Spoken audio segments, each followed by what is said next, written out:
आज हम गौरवान्वित हैं। ये बुंदेलखंड की धरती और खजुराहो लोकसभा की धरती, मुझे याद है जब माननीय अमित जी ने मुझे यहां से चुनाव लड़ाने के लिए वो खजुराहो लेकर के आए थे, तब इसी स्थान पर उन्होंने आशीर्वाद दिया था। और आज हमारा सौभाग्य है कि माननीय अमित शाह जी मध्य प्रदेश के अंदर इस चुनाव के बुगल को फूंकने के लिए आज बुंदेलखंड की धरती पर खजुराहो लोकसभा के अंदर आज हमारे कार्यकर्ताओं से उन्हें मार्गदर्शन संबोधन देने के लिए आज हमारे बीच में उपस्थित हैं। आदरणीय अमित जी भाई साहब, आपने जब उस समय जो आशीर्वाद दिया था इन कार्यकर्ताओं की ताकत के बल पर, जब मीडिया के मित्र मुझे पूछते थे 12 दिन बचे हैं चुनाव के, आप कैसे चुनाव जीतेंगे खजुराहो लोकसभा के अंदर, तब मैंने कहा था कि माननीय प्रधानमंत्री नरेंद्र मोदी जी और मेरे नेता अमित शाह जी का आशीर्वाद है और भारतीय जनता पार्टी का ये जो कार्यकर्ता है, क्योंकि भाजपा में चुनाव तो कमल के फूल पर होता है, कार्यकर्ता चुनाव लड़ता है और कार्यकर्ता चुनाव जिताता है। आपके आशीर्वाद से 2019 के चुनाव में इन कार्यकर्ताओं ने अथक मेहनत करते हुए पिछली बार 2293 बूथों में से केवल 173 बूथ पर भारतीय जनता पार्टी चुनाव नहीं जीत पाई थी। 65.25% वोट आपके आशीर्वाद से माननीय प्रधानमंत्री जी के नेतृत्व में जिस प्रकार से खजुराहो लोकसभा की जनता ने जो आशीर्वाद दिया, मैं तो चाहता हूं माननीय अमित जी भाई साहब का जो आशीर्वाद उन्होंने मुझे दिया और जनता ने जिस प्रकार से खजुराहो में जो आशीर्वाद दिया था, एक बार जोरदार तालियों से पुनः हमारे गृह मंत्री का अभिनंदन करें। खजुराहो लोकसभा के अंदर अभी विधानसभा के चुनाव हुए हैं। माननीय अमित जी भाई साहब, पिछली बार हम 6 विधायक थे 8 में से, लेकिन आपके आशीर्वाद से, आपकी कुशल रणनीति, जो आप सबने हमें जो टास्क दिया था हर बूथ पर चुनाव जीतने का, 10% वोट बढ़ाने का, तो खजुराहो लोकसभा के अंदर आपके आशीर्वाद से 8 के 8 विधायक इस बार भारतीय जनता पार्टी को मिले हैं। तो इसलिए आज इस कार्यकर्ता सम्मेलन में माननीय अमित जी भाई साहब हमें मार्गदर्शन करेंगे।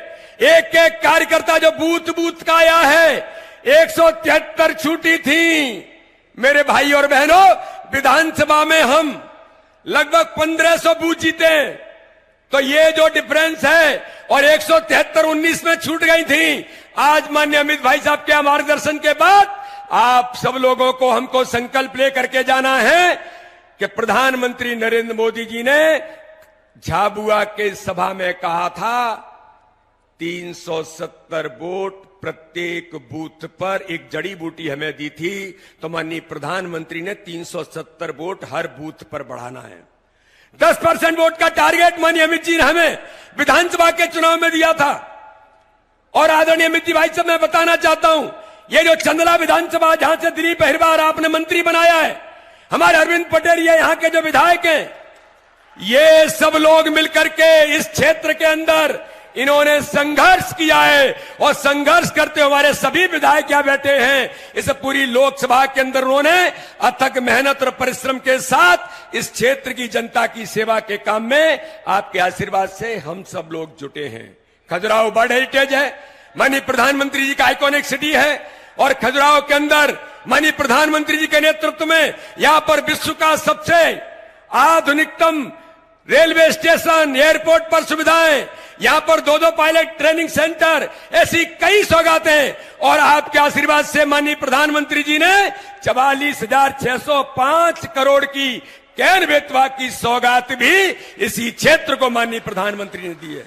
ये बुंदेलखंड न अब सूखा बुंदेलखंड होगा, न ये गरीब बुंदेलखंड होगा। आपके आशीर्वाद से ये बुंदेलखंड अब हरा भरा तो होगा ही, समृद्धशाली बुंदेलखंड बनेगा। तो आज इस अवसर पर आदरणीय अमित शाह जी, हमारे दुनिया के लोकप्रिय नेता, जिनके बारे में लोग कहते हैं कि अमित शाह जी तय कर लेते हैं कि ये होना है भारत की राजनीति में, तो वही होता है। इसलिए मेरे भाई और बहनों, आज हम माननीय अमित जी भाई साहब को सुनेंगे। मैं तो केवल इस बात के लिए अपने आप को धन्य मानता हूं कि आज खजुराहो लोकसभा में मध्य प्रदेश के लोकसभा की चुनाव की दृष्टि से माननीय गृह मंत्री जी आज खजुराहो में कार्यकर्ताओं से बातचीत करने के लिए आए हैं। तो हम आदरणीय अमित जी भाई साहब को सुनेंगे और हम सब लोग मिलकर के संकल्प लेकर के हर बूथ पर 10% वोट और माननीय प्रधानमंत्री जी के एक बूथ पर 370 वोट बढ़ाने के संकल्प को लेकर यहां से जाएंगे। इसी आशा और विश्वास के साथ एक बार जोरदार अमित जी भाई साहब का हम अभिनंदन करेंगे। बोलिए भारत माता की, नरेंद्र मोदी जिंदाबाद, नरेंद्र मोदी जिंदाबाद, अमित शाह जिंदाबाद, अमित शाह जिंदाबाद। बोलिए भारत माता की।